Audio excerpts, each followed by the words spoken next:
A Tale of Two Cities, A Story of the French Revolution, by Charles Dickens, narrated by Simon Vance. This unabridged audiobook was produced in the year 2008 by Tantor Media Incorporated, which holds the copyright thereto. Part 1. Book the First. Recalled to Life. Chapter 1. The Period.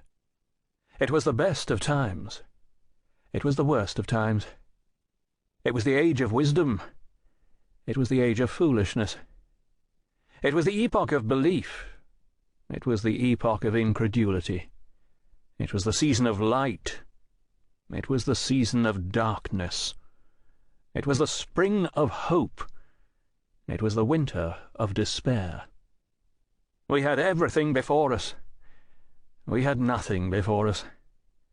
We were all going direct to heaven.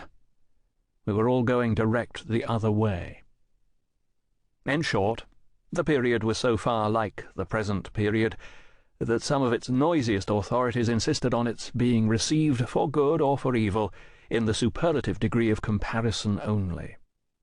There were a king with a large jaw and a queen with a plain face on the throne of England. There were a king with a large jaw and a queen with a fair face on the throne of France.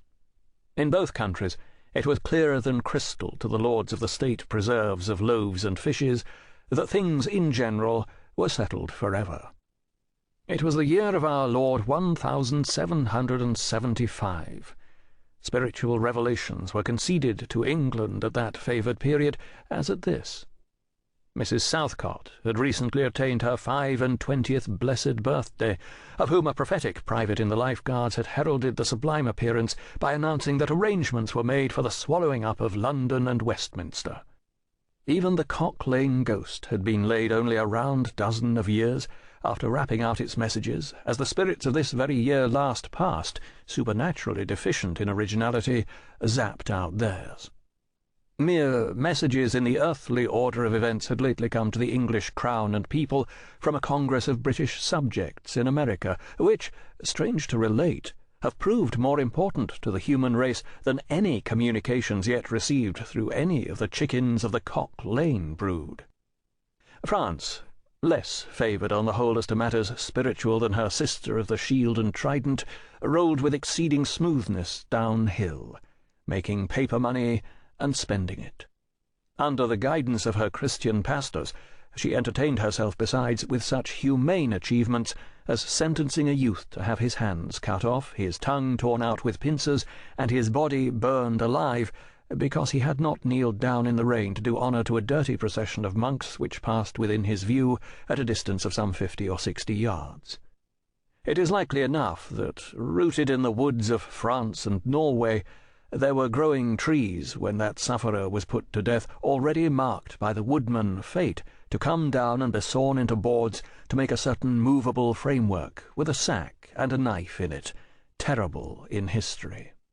It is likely enough that in the rough outhouses of some tillers of the heavy lands adjacent to Paris there were sheltered from the weather that very day rude carts bespattered with rustic mire, snuffed about by pigs and roosted in by poultry, which the farmer, Death, had already set apart to be his tumbrils of the Revolution. But that woodman and that farmer, though they work unceasingly, work silently, and no one heard them as they went about with muffled tread, the rather for as much as to entertain any suspicion that they were awake was to be atheistical and traitorous. In England there was scarcely an amount of order and protection to justify much national boasting. Daring burglaries by armed men and highway robberies took place in the capital itself every night. Families were publicly cautioned not to go out of town without removing their furniture to upholsterers' warehouses for security. The highwayman in the dark was a city tradesman in the light, and being recognized and challenged by his fellow tradesmen whom he stopped in his character of the captain, gallantly shot him through the head and rode away.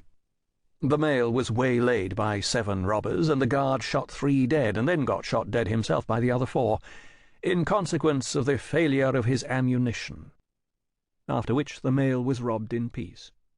That magnificent potentate, the Lord Mayor of London,